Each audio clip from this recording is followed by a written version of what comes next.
Hello, we are going to do our pop art inspired lino prints. This is a how-to video inspired by Andy Warhol's work. So we are assuming here you've already cut your round 1 lino cut block, meaning you've cut the basic shapes. Here's a list of the materials that you'll need for first round of printing. You'll need your printing ink, your registration plate that you've taped off, a brayer, a wooden spoon, your first round lino block that's been cut, carving tools, paper, and an inking plate. All right, my printing station is all set up, so I'm going to start rolling out my ink. Remember that when you use the brayer, you don't want to go back and forth. You want to go forward a few times and then backward a few times, remembering to go horizontally and vertically. The goal here is to get an even layer of ink. So check your brayer. If you have blank spots like that, it means that you need to keep blending. Those will show up on your lino block if you are not careful. So keep blending until you get a smooth coat. Once your ink looks good, go ahead and roll that onto your lino print block.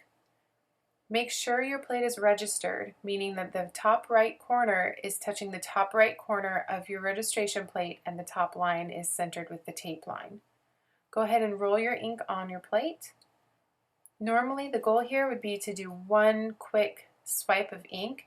However, these lino blocks and these brayers are not necessarily professional grade, so you may need to do this a few times. Once it looks like you have an even layer of ink on the printing area, go ahead and touch up any areas that you may need. Keep in mind I am using yellow ink, which is very light, and I'm going to be putting that on pink paper, which is slightly darker. So you really do need to make sure that you have a good amount of ink on your block when you're printing a light ink on a darker paper. Make sure that you're registering your paper with your registration plate, meaning the top right corners are touching and that the top line is touching your tape. Hold down your paper and let it fall onto your block gently. Now the ink is sticky, so it should hold your paper in place a little bit, but you'll also want to hold it down. Use your wooden spoon to apply even pressure, and I find that circular motions are the quickest and most efficient way to do this. Make sure that you're inking all of the plate area, and this will take me a little longer than usual because I am using such a light colored ink on a darker paper. Once you think you have every area pressed evenly, go ahead and lift your paper up gently, and you'll have your first print. I had a little bit of water on my brayer, so that's what you're seeing there on my paper. Do that with all of your prints. You should have about 7 or about 6 to 8 of those when you're all finished. And now we're ready to start cutting our second round block.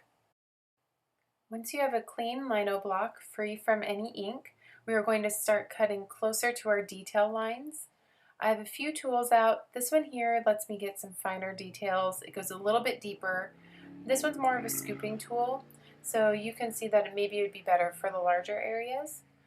So if I need to get really close to my detail lines, I can use that small one, but let's start with the larger one here. I'm going to get as close to my pencil lines as possible, moving the cutting tool away from me. I can move my lino block also as I need to. I'm not carving too close yet. I'm going to slowly move closer and closer to my detail lines, because once you make a mistake, if you accidentally cut too far in, there's no going back. There's no fixing it. So I'm speeding this up for the sake of time, but this should take you a while. Please take your time with this.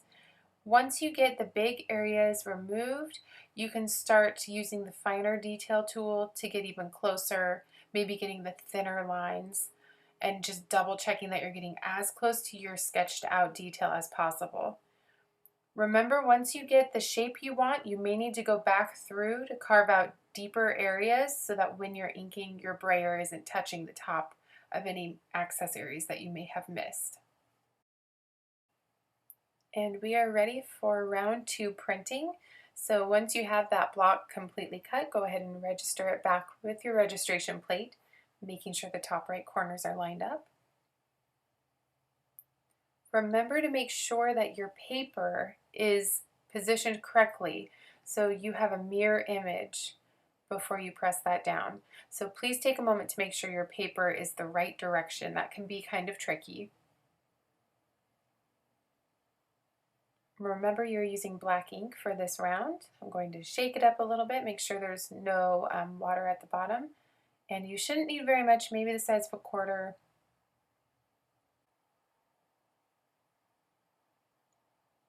Go ahead and roll this ink out. Remember that when we use the brayer, we move forward and backward in a horizontal and vertical motion. And we're not going back and forth really fast. We're doing pulling back, and then you can push forward and push forward.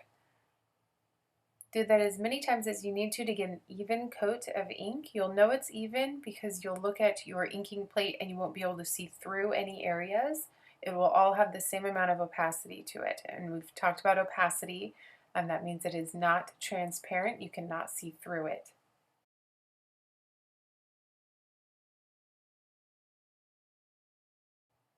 Okay, I think this is looking good. So I'm going to roll this onto my lino block as evenly as I can using even pressure. I want to make sure that every portion of the raised block is inked. If I accidentally get ink on my block because maybe I didn't carve it away enough, I have a cutting tool handy that I can carve those areas away. Be careful not to let those pieces fall back onto your plate because they may get ink on your plate again. Once you have ink on your plate, it is hard to get off, and it usually will end up on your printing paper.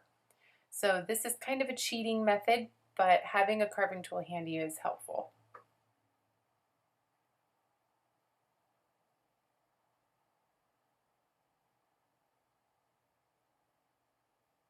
Make sure you don't have ink on your hands before grabbing your printed paper. I'm going to grab one of our first round prints and line that top right corner up to the top right corner of our registration plate. Remember that you want the top all the way lined up with the tape. This way, if your paper is not necessarily the exact correct size, if you're always using the right corner, you'll be fine. And I'm remembering to use circular motions and even pressure when using the wooden spoon to print. And I'm going to speed this up for you really quick. And once you think you're done, go ahead and lift the paper and you'll have a more detailed print. It should look something like this. Remember to use your 4 best prints, and you're going to be mounting this on a final paper. And you're done. You just created your first pop art inspired lino print.